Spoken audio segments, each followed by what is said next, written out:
Assalamualaikum warahmatullahi wabarakatuh. Perkenalkan, nama saya Ferry Rahman dengan NLP terakhir 088. Pada kesempatan kali ini saya akan menjelaskan pembahasan modul 3. Oke. Yang pertama, berdasarkan diagram yang telah dilakukan pada pembahasan modul 1, maka identifikasi tipe data yang digunakan untuk atribut di setiap entitas, dijelaskan mengapa memilih tipe data dan besaran tersebut sesuai dengan kebutuhan basis data yang telah dirancang. Berikut ini adalah tabel yang telah saya buat beserta tipe datanya. Yang pertama ada anggota, ID anggota, dan nomor telepon.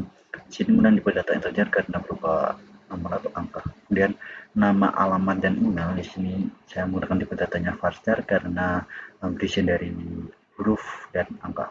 Selanjutnya ada tanggal bergabung. Di sini saya menggunakan tipe data date karena berisi tanggal, bulan, dan tahun bergabung. Selanjutnya di sini ada entitas peminjaman. Di sini ID peminjaman. Di sini ID peminjaman.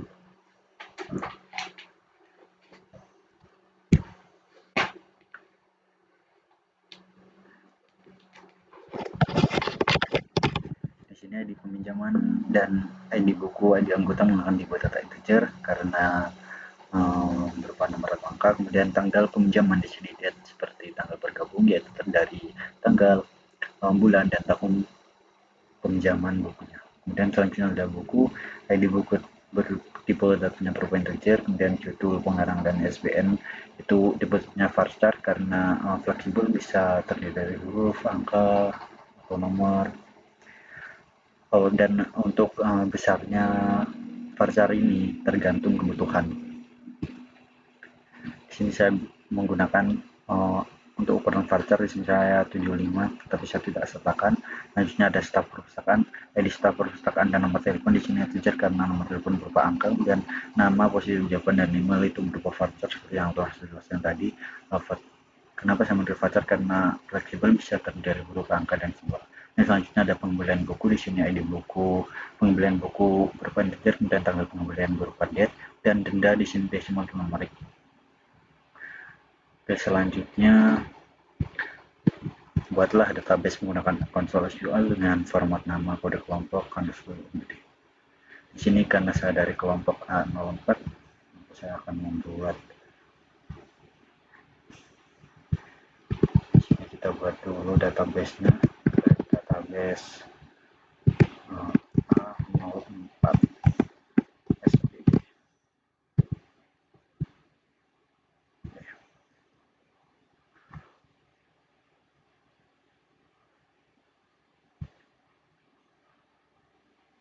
Oke, setelah kita masuk, kemudian kita baca lagi.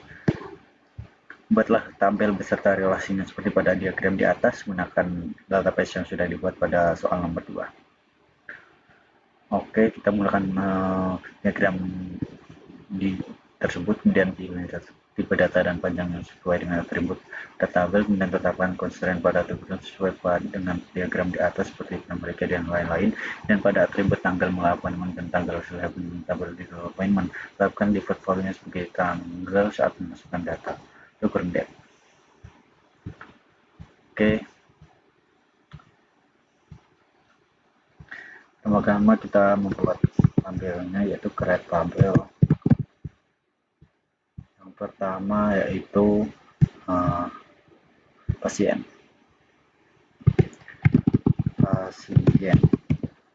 Di sini ada ID pasien. Di sini berupa integer, kemudian primary key,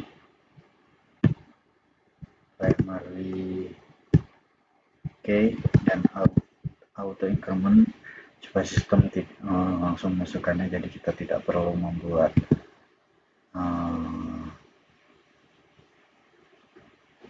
atau tidak perlu memasukkannya secara manual. Oke, selanjutnya ada nama pasien. Nama pasien. Simulan varchar.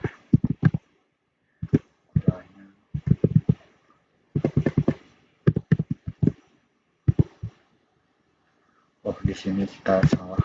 Oke, sudah. Setelah ini tanggal lahirnya jenis kelamin.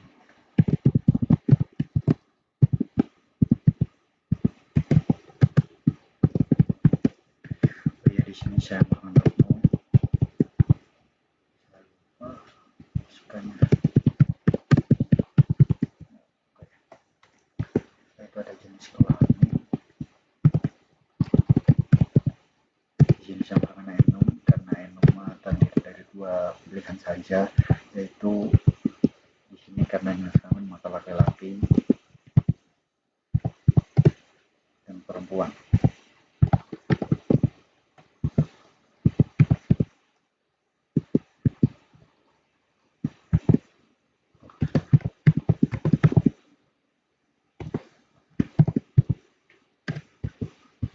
Oke, selanjutnya kita buat lagi create tabel.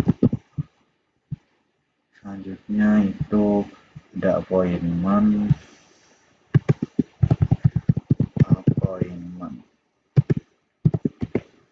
Ini jelas ada ID appointment, kemudian belajar dan primary key,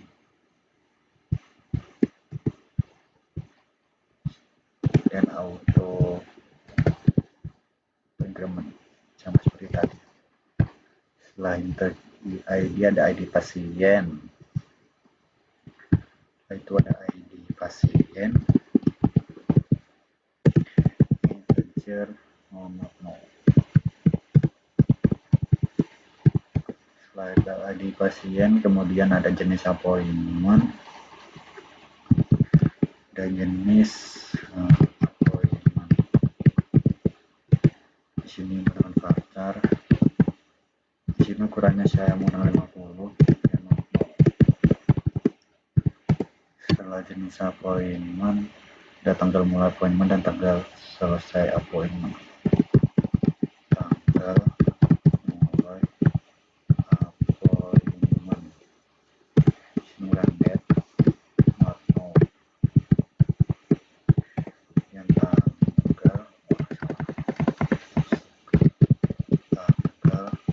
selesai appointment.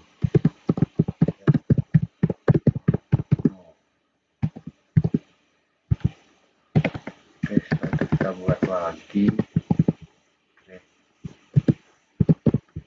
tabel. Selanjutnya ada tenaga medis.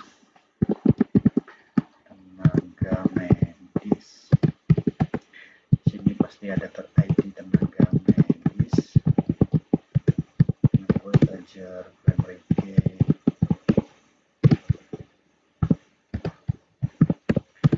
Auto increment. Setelah ID tenaga medis, oh ya, di sini ada foreign key, saya lupa memasukkannya di appointment.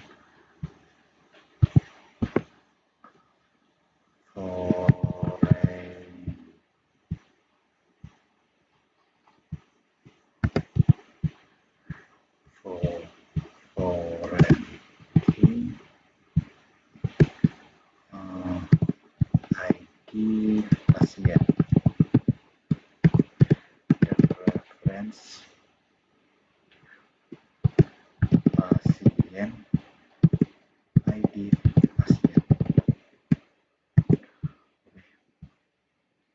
Setelah ini ada nama tenaga medis dan jabatan.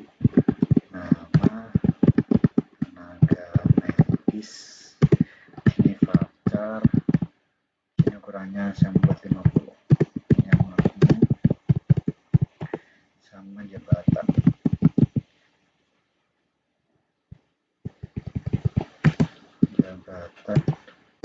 Ini sudah menggunakan voucher karena jabatan tidak mungkin banyak, maka saya buat 30.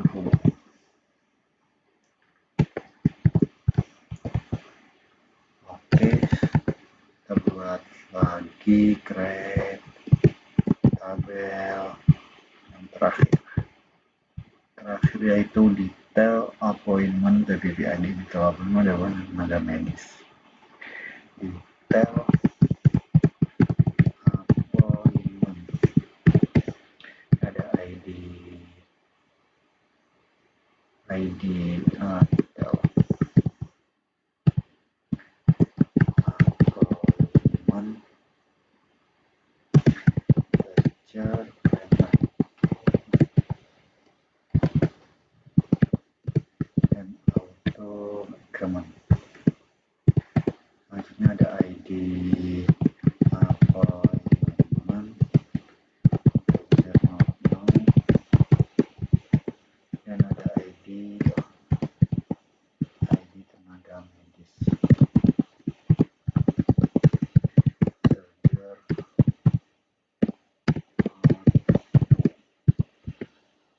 karena ID appointment dan tenaga medis tadi ada foreign key, maka kita buat foreign key ID appointment reference appointment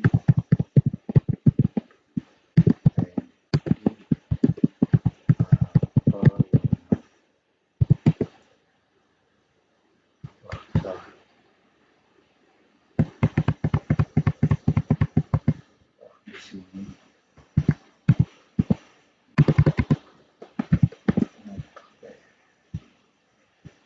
Kemudian lagi foreign key ID tenaga medis reference tenaga medis ID tenaga medis.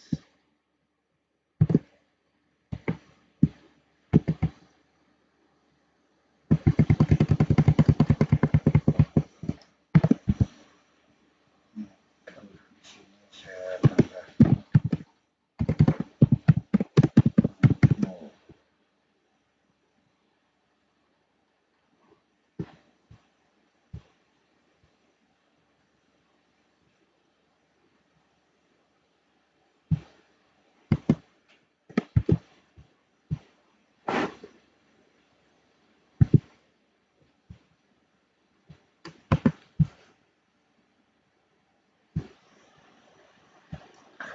Oke, di sini tabelnya sudah kita buat.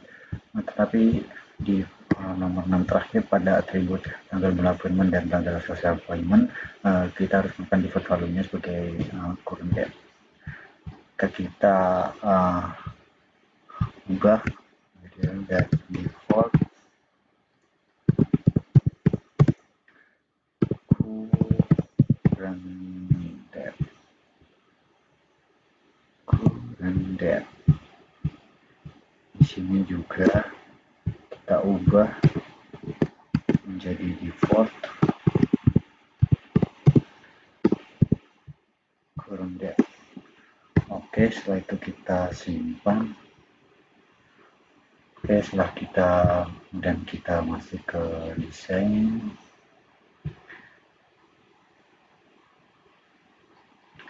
Di sini yang pertama ada pasien, kemudian ada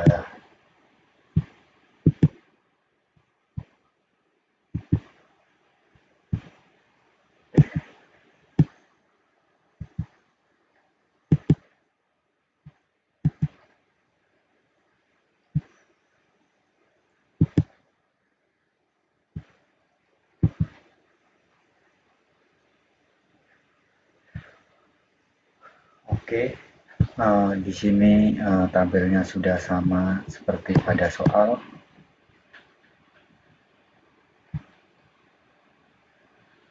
Oke, cukup sekian tugas yang telah saya kerjakan.